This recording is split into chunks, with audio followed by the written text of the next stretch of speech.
Center for Spiritual Living here in beautiful San Clemente. We're so glad you're here with us this wonderful Sunday morning. And we'd like you to join us on our very first sing-along song. So please stand on up. Right. Join our song leaders with a Karen Drucker song called I'm So Grateful. With choreography.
Welcome to our Sunday celebration service.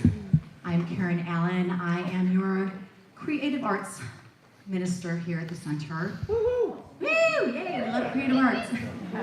We love God. And I am just absolutely grateful, thankful, and blessed to see you all here this morning. Whether you're here for the first time or the 1 millionth time, your presence here makes a difference. We are a spiritual community that honors all paths to God. And so no matter where you've been or what you've done in the past, you are welcome here and right now in our center. And before we get started, I want to acknowledge this beautiful cornucopia. So how many of us were here on Thursday? Wednesday, I'm sorry. This is a Thanksgiving Eve service, yes. Wednesday evening, our community created this beautiful cornucopia, which represents the gratitude that we have and we share. And there's bulbs, and they have ideas of gratitude on them, words of gratitude, and there are still bulbs available. There are pens on the table, so after the service, if you feel called, moved to share your gratitude with us, please do so. And so now it's time to begin with our Flames of Faith, a call to service.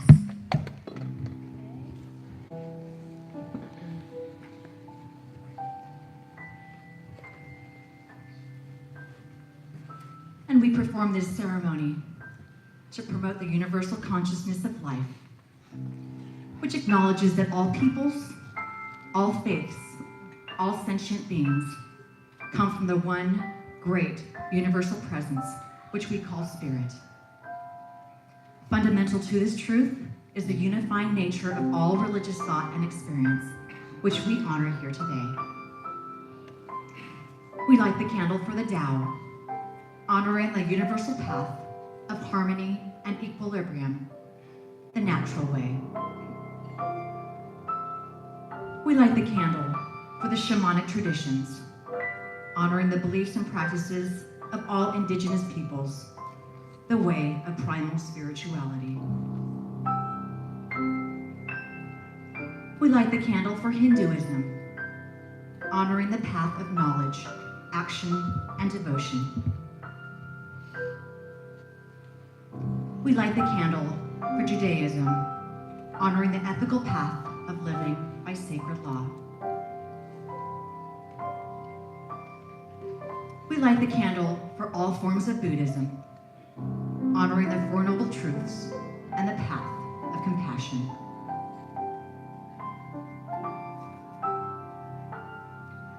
We light the candle for all forms of Christianity, honoring the Christ consciousness as the path of love. We light the candle for Islam, honoring the path of compliance with the will of God as the highest calling. We light the candle for the universalistic religion of Baha'i, honoring the path of unity and peace.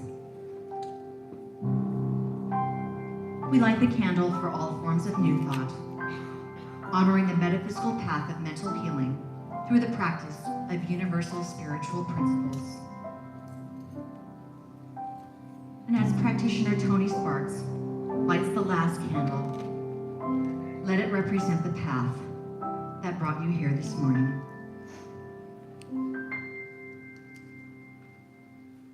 And please join me in prayer. And let's know this truth together. For I know that the words I speak on behalf of myself and everyone here. And knowing and acknowledging that one power, that one presence that is God, by whatever name we choose to use, it is a power of love.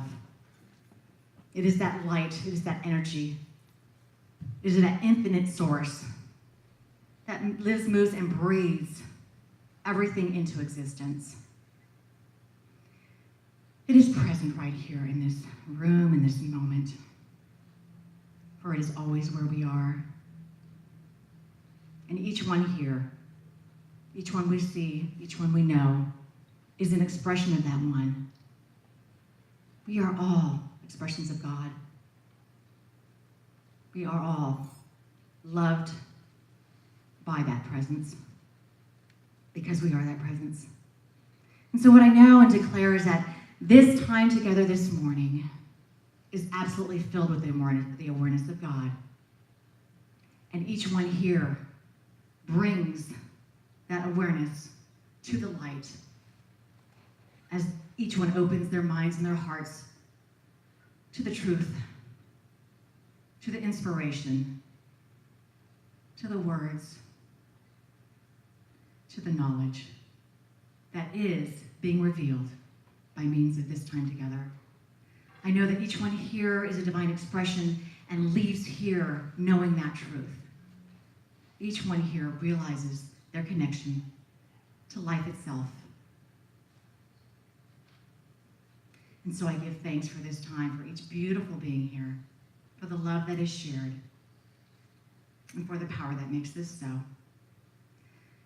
So I simply let go, I allow, and I know it is done. Please join me in saying. Now I'd like to invite practitioner Faith Mackey up to the platform. She's going to help us with our declaration of principles and our affirmation of the day. Well, good morning, everybody. Good morning. So, the Declaration of Principles, there it is. It's right there. Okay, so I'm going to read it, and please join me in reading it with me. Declarations of Principles. I believe in God, the one created intelligence, operating through the universe and operating throughout my entire being, now and always. I believe this perfect spirit operates upon a law of mind and creates my experience exactly according to my belief. I believe this perfect creative intelligence can be used by me and by every other person to produce health, abundance, and love in mind, body, and total life experience. I use it now, and I rejoice in it, and so it is. Okay, now I'm going to read the affirmation for the day, and please join me in reading the affirmation with me. I show up in my world every day with my best love and attention and freely share the richness of my being wherever I can. I have all the courage I need to be my real, true self, and so it is. Thank you, Faith, and please welcome Wade Woldridge.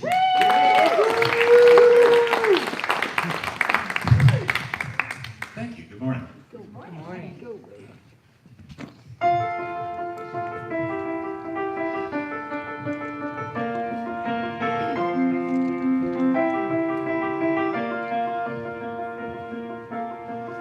I close my eyes and I can see a world that's waiting up for me that I call my own. Through the dark, through the door, through where no one's been before, but it feels like home. They can say it all sounds crazy. They can say I've lost my mind. I don't care, so call me crazy. We can live in a world that we design. Just every night I lie in bed, the brightest colors fill my head. A million dreams are keeping me awake. I think of all the world could be, a vision of the one I see. A million dreams is all it's gonna take. Just a million dreams for the world we're gonna make.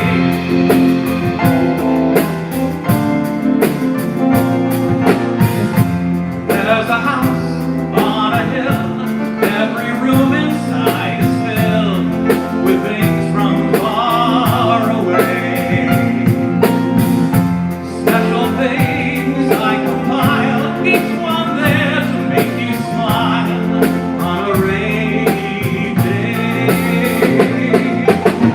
They can say it all sounds crazy. Oh, they can say we've lost our mind. I don't care if they call us crazy. Run away to a world that we design. 'Cause every night I lie in bed, the brightest colors fill my head.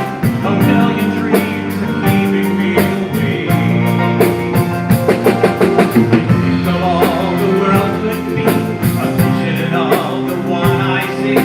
A million dreams is all it's gonna take. Just a million dreams for the world we're gonna make. However big, however small, I want to be part of it all. So share your dreams.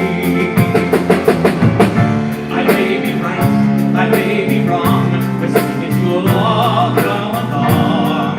To the world I see, to the world I close my eyes to see. I close my eyes to see. Every night I lie in bed, fill my head. A million dreams are keeping me. A million dreams, a million dreams. Of all the world could be, the vision of the one I see. A million dreams are keeping me awake. Oh, a million dreams for the world we're gonna make.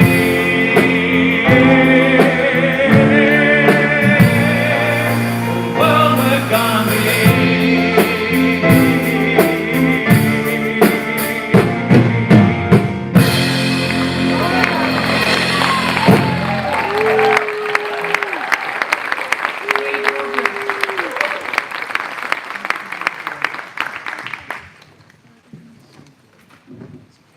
Yes, he is. Cheryl just said, he's so good. And yes, he is. We're so very blessed to have Wade Woolridge right here singing for us from the greatest show. Greatest show. Yeah. So thank you. Let's give him another hand. Such a very, very inspiring song. What dreams are in our heads. A million dreams are in our heads. And, you know, each one of us who's called to ministry has our own version of that. And one of the things that we decided to do at one of our recent board meetings is to let you know a little bit more about the leadership here. So I would like to introduce to you Reverend Carla Shiradas, who's going to share with us about her ministry, or at least part of it. And it's all ready to go. Reverend Carla.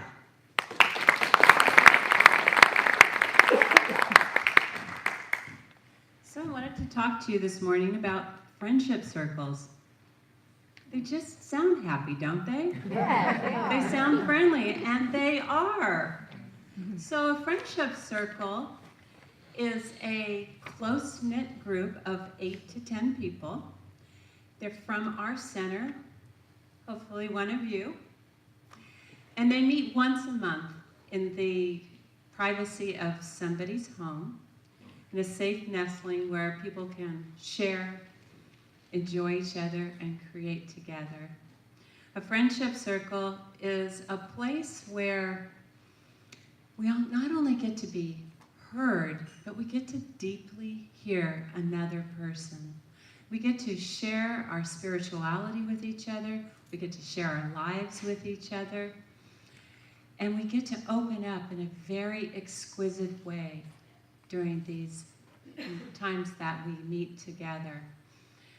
How many times have you been here on Sunday and you might be sitting next to somebody that you know their name and you know a little bit about them, but how deeply do you know them? Do you feel comfortable enough to invite them somewhere? Maybe to our bonfire coming up. Would you feel comfortable enough to invite them?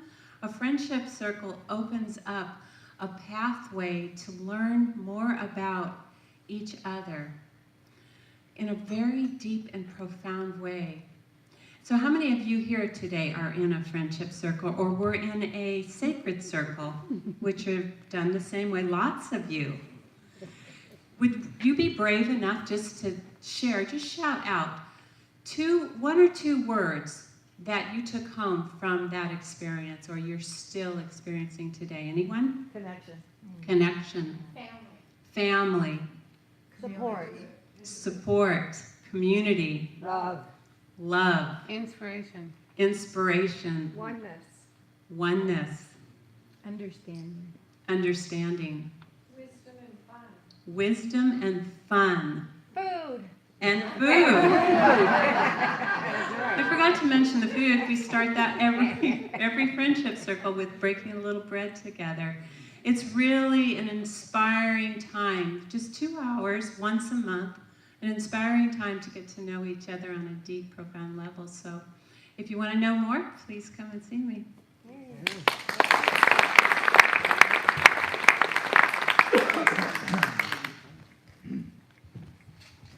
Thank you so much, Reverend Carla. My message this morning is transference or truth. Now, in Living the Science of Mind, Ernest calls it transference. And I thought, I don't know that I can speak on transference, so I changed the title to Transference or Truth, because for me, it really isn't about a psychological thing, but he had some really good points in his essay. It's well worth reading.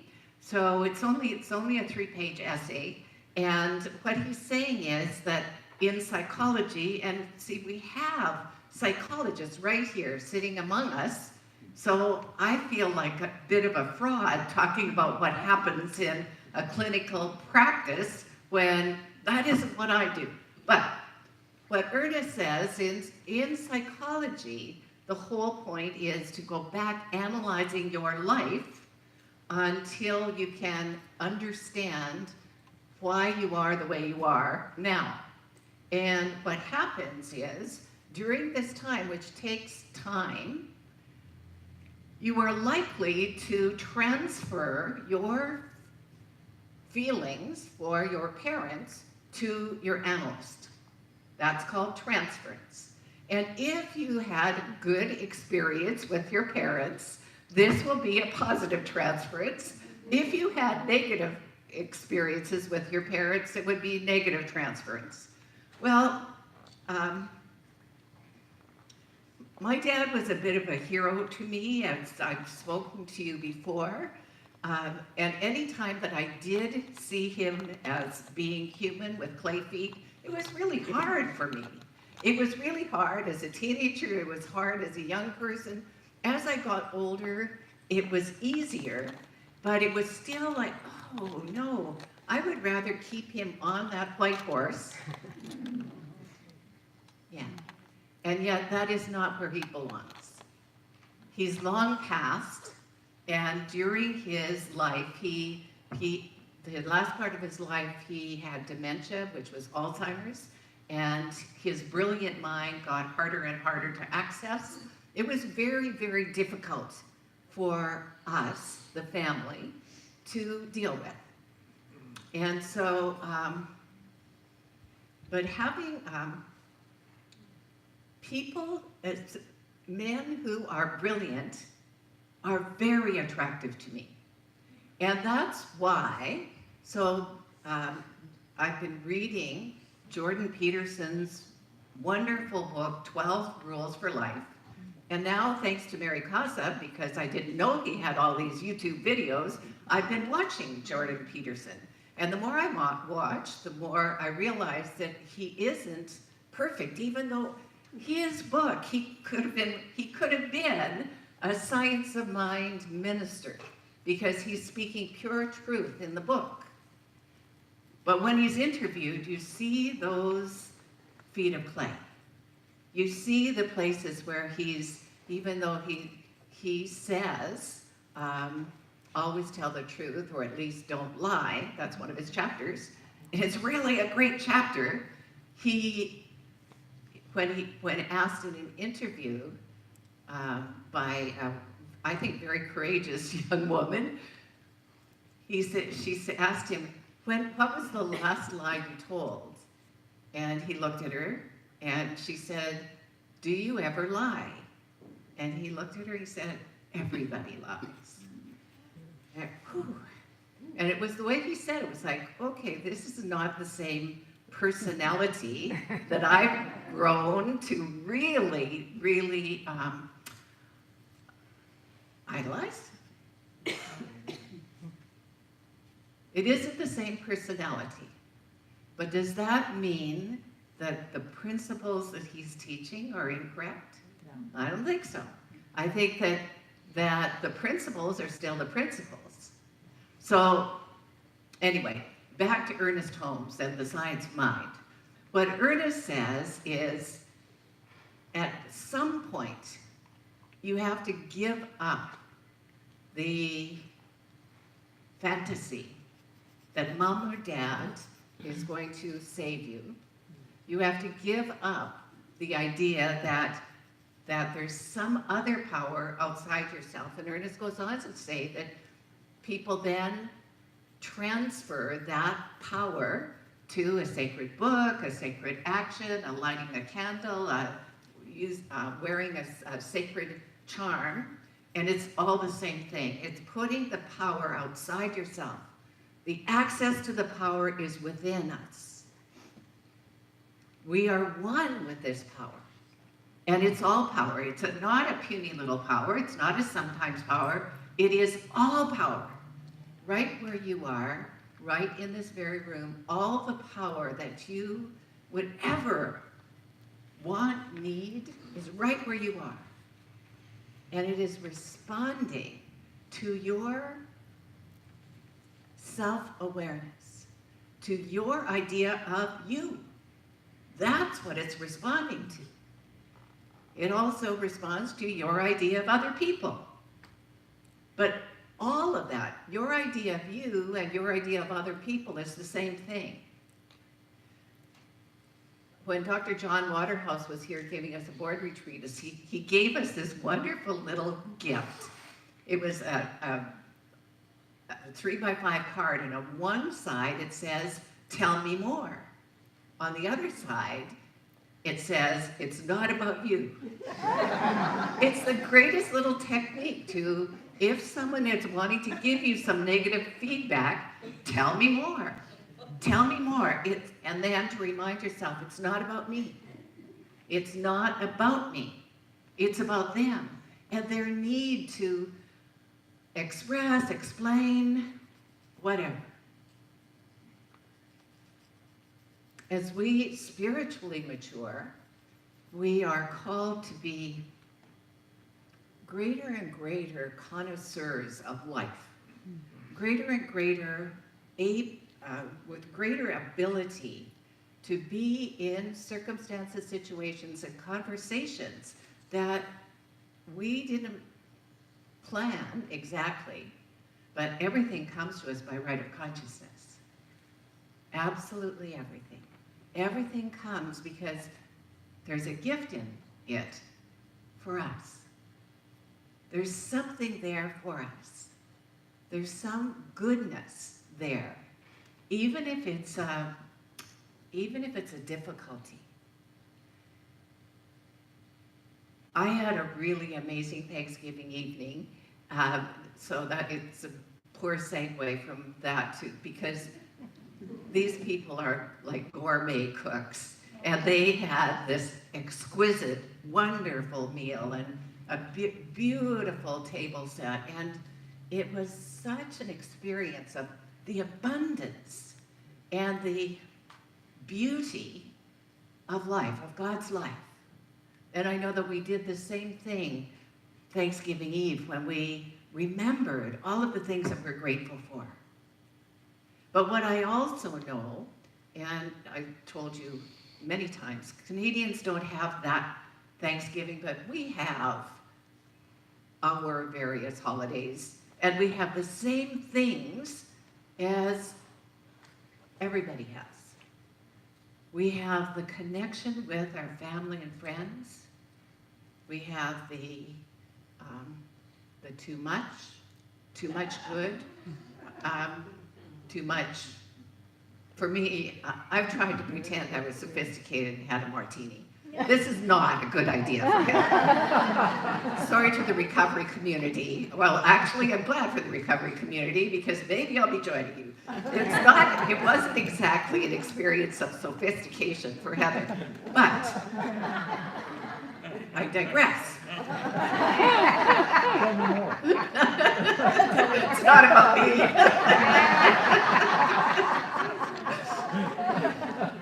I love it when you're listening. This, the person that wrote the notes for this message is a gal in Florida called Kath DePalm. And Kath has a psychological background, and she also, the other book is a book by Pema Chodron. Anyone know who she is? Yes. Yeah. She's a wonderful Buddhist monk. At least I think it's called a monk when it's a woman. But anyway, she's a Buddhist teacher and really, really great awareness. And she the portion of her book that they were highlighting for today with this being transference, and when things get stuck, when you get in tough places, when you get to that place where the person that you're idolizing feed or play, what do you do? And she has some suggestions, and I think they're really relevant and good. And the first one is simple. It is, don't be a target. Don't make yourself a target. So if things are getting uncomfortable. When I was married to both of my first and second husbands, things got uncomfortable often. And sometimes about them, but mostly the discomfort was in me. Although I would have said it was all about him. I really would have. And thinking back, did I help the situation by diffusing it, or did I make myself a target? You see, I know that oftentimes my need to be right rather than be healed makes me a target, because I really want, and especially in those days, I hope I'm better now. I attempt to be better, but I would make myself a target. So that, number one, way to handle those situations is don't make yourself a target. Number two is go into your heart space. Go into that place of love within you and bring all the love that is in you forward, so that whatever is making you uncomfortable, you can simply feel the love, feel the presence, the power. Feel that greatness, the love. I might have to look at my notes for number 3. I do. Okay. Don't go away. I'll be right back. After this commercial break. Okay. Number 3.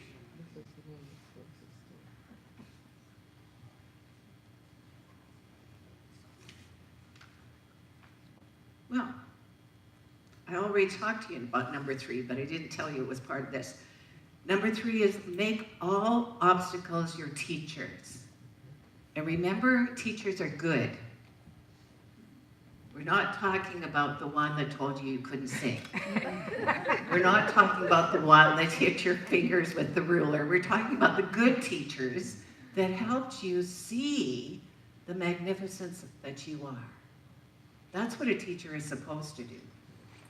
To hold up the mirror of truth and say, see how wonderful you are. So know that in the obstacle itself, there is a lesson for you, and it's something good. If you say, oh yeah, the lesson is that I'm a crummy person. No, that isn't the lesson at all. The lesson could be, oh, maybe I should take more responsibility. Maybe I should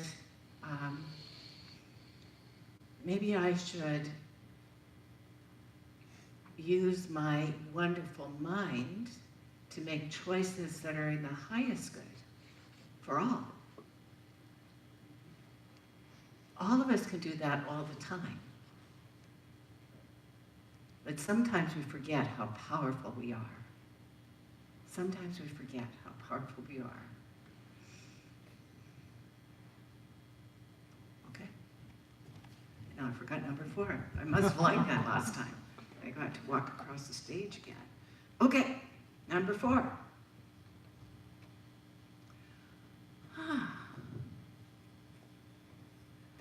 This often helps me.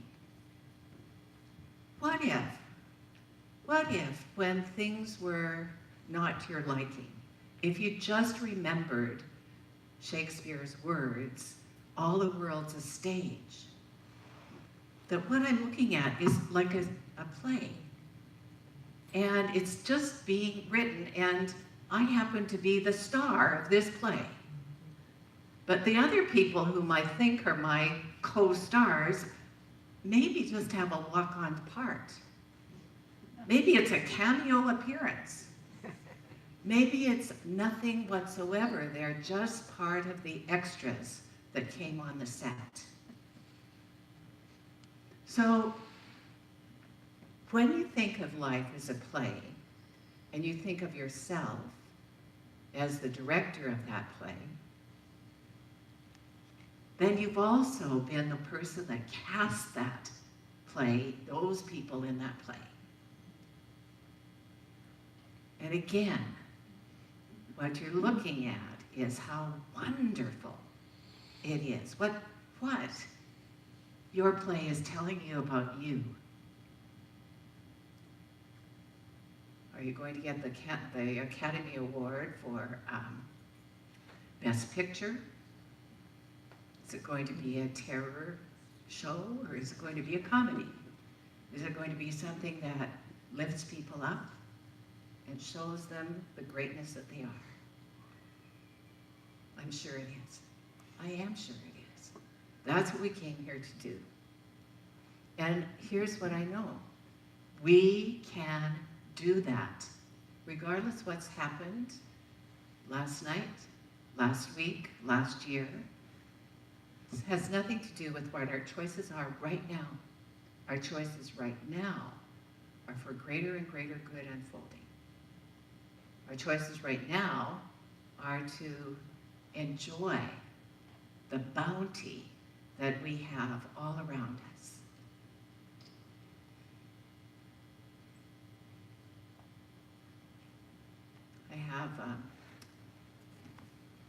I have a poem. Maybe it's the back of my jacket. I have a poem that I want to share with you. I thought this was pretty good and pretty much sums it up for me. It's by Antonio Machado, not Mercado, Machado. And it says this: "Traveler, your footprints are the only road, nothing else. Traveler, your footprints are the only road, nothing else. Traveler, there is no road, you make your own path as you walk. You make your own path as you walk. As you walk, you make your own road. And when you look back, you see the path. You will never travel again. When you look back, you see the path. You will never travel again. Traveler, there is no road, only a ship's wake in the sea." One of my colleagues who writes a column in Science of Mind magazine always completes it by saying, "Travel well." Travel well. And so it is.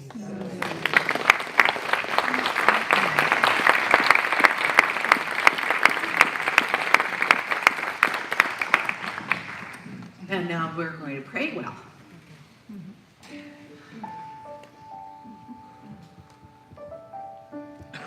As in sincerely. And so I turn within, knowing that what I turn toward as I turn within is the magnificent light of truth. It's the magnificent possibilities of life itself that is unlimited, unbounded, that is forever just greater and greater. What I know is that this one is available to each one of us, everywhere present. That it is that thing within me that is beating my heart, that is breathing my breath. That it is nudging me to a greater awareness of self than ever before. And this is what I know for certain. I know that there's only one life, and that life is God's life. I know that I am one with that life, and that my life is here on purpose. And my purpose is to glorify that presence that God is in me and in each other. My job, my calling, is to illuminate my own life, seeing only the good and reflecting that good back to each and every person I encounter. I know that I am that creative essence that simply says, yes, my beloved, and expresses good and greater good at all times. I know that I am the wholeness of this one that is beautiful and perfect and whole, full of vitality and energy and aliveness. That one that is self-aware and self-forgiving and forgiving of others. That one that is bigger than she or he has ever thought themselves to be. I know in this holy moment of right now, love is. I declare that love for each and every one. I declare it for myself. I make it welcome into my life. I know that this is about bounty and abundance and experience of great, great freedom. I'm so grateful for all the good that there is in my life. And what I know for myself, I know for each and every other person. I'm so very grateful that this is so. I'm grateful for the opportunity to share it with each one. And then I simply place this word in the mind of God. That mind of God has it, it's complete. And please help me anchor it by saying with me, and so it is. And now, Wade Wooldridge.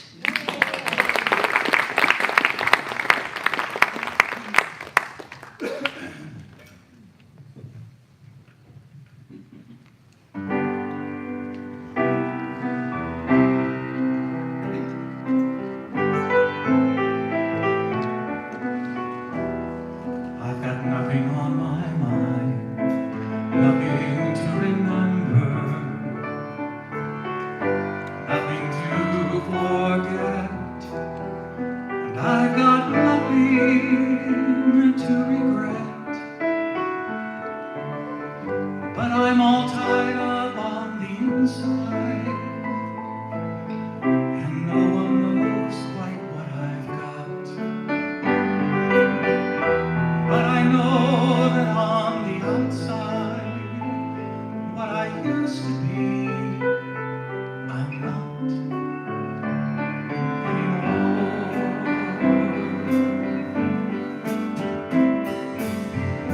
You know, I've heard about people like me, but I never made the connection. They walk one road to set them free, and find they've gone the wrong direction. But there's no need for turning back, 'cause all roads lead to where I stand. And I believe I'll walk them all, no matter what I may have planned.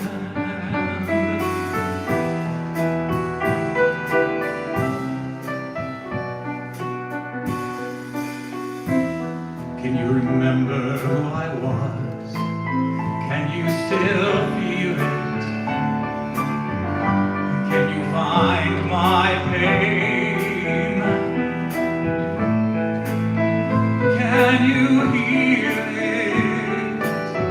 Then lay your hands upon me now, and cast this darkness from my soul. You alone can light my way. You alone can make me whole once again.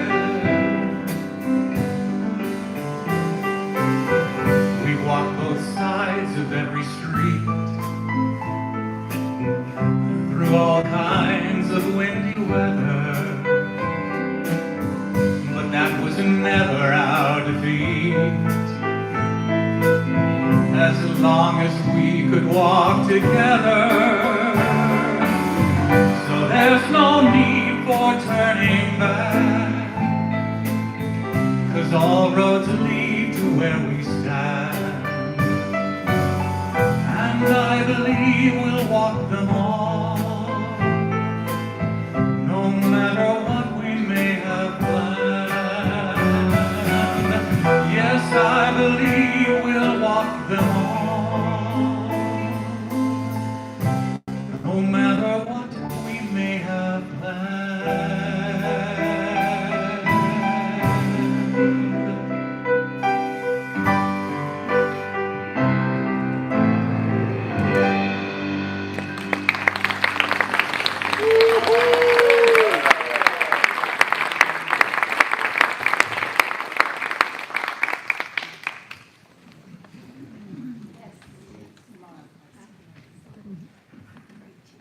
what a wonderful compliment to the whole ideas, all of the ideas that I was talking about. Wade, thank you so much.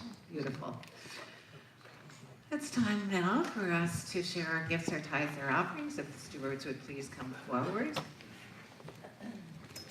And just to remind you, we say our prosperity affirmation together, and then we take a few minutes in silence where we can just be grateful for all the good we have. And then we follow that up with blessed always. Blessed always. And so blessed. And then Diane completes us with her gift to us. All right, so our prosperity affirmation is, my offering is my acceptance of God as the source of my supply and symbolizes my faith in the abundant flow of this supply.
Live in spirit.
time for us to acknowledge those of you who are in service today or have been this week. So if that's you, would you please stand so we can give you a lot of love.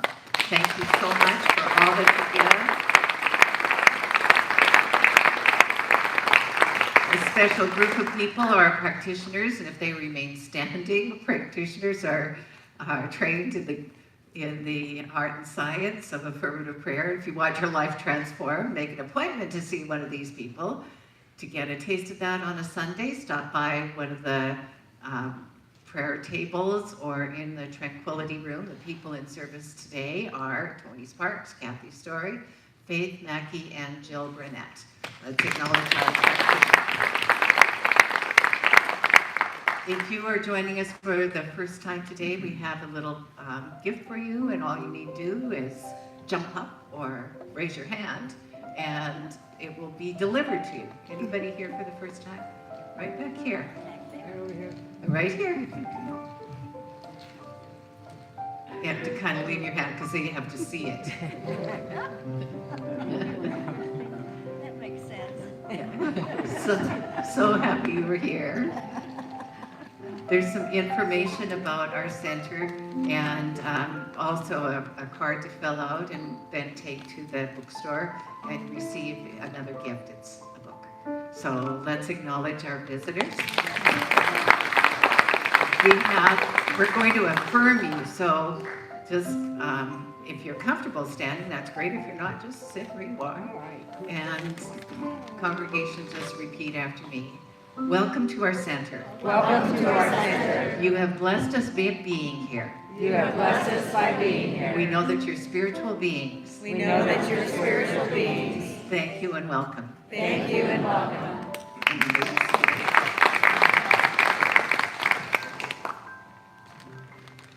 And now, do we have announcements? Okay. Well, most of you had your Thanksgiving feast last Thursday, but we're here to remind you that every week is a veritable feast of Thanksgiving here at the center. Right on. If you want to talk turkey about the ideas you heard in today's service, stay for Conscious Connection today from 12 to 12:30 right here in the sanctuary. Childcare is available. And every meal should start with grace, and what better grace than Wednesday's Wisdom this week, facilitated by Reverend Judy Ambrosia Salad Chapman. At 7 p.m., she will lead a gratitude Taizé service. Please note, due to holiday season overindulgence, potlucks on the first Wednesday of each month have been discontinued. Looking for a sweet way to finish up your feast? Join us Friday, November 30th at 4:30 as we kick off the holidays with a beach bonfire. We have a fire pit at Doheny State Beach, South Day Use Area. Bring your beach chair, blanket, dinner, s'mores, and firewood will be provided. All ages are welcome. See Firewalker Reverend Patty for more details or a map. A veritable cornucopia of Christmas gift ideas will be available next Sunday, December 2nd, at our annual Holiday Boutique and Brunch. So plan to stay for a delicious brunch hosted by the center and shop for unique and beautiful gifts created by members of our own spiritual family. It's from 11:30 to 1:30, and so you should see Reverend Karen Sugarplum if you have questions. And I know some of you think of classes as the string bean casserole of the center, but Dr. Heather's class on the power of your word is the kind with bacon and the crunchy onion things on top. And it's still open to new students, and it's never too late to learn about how powerful you are. Tuesday evenings at 6:30, sign up on the kiosk or talk to Master Chef Heather if interested in joining the class. There's always room for stuffing, and it's never too late to pledge your support to our center for the coming year with your financial gifts and tithes. So if you haven't already done so, please consider filling out a commitment card and stuff it in the wooden chest on the table under the quotation in the back of the room. The next meeting of the Women's Circle, nicknamed the Candied Yams, will be Friday, December 7th at 7 p.m. Chief Sweet Potato Joyce Fournier is the contact person for the group if you have any questions. Because, of course, the men folk will all be watching football. There is something going on in the center just about every week. Oh, we have a table piece, just in. We have a table piece from an anonymous person named Hans, evidently for us. So thank you. And the gravy on top of everything is this fabulous band. And somebody has to eat at the kids' table besides me, so let's welcome the children.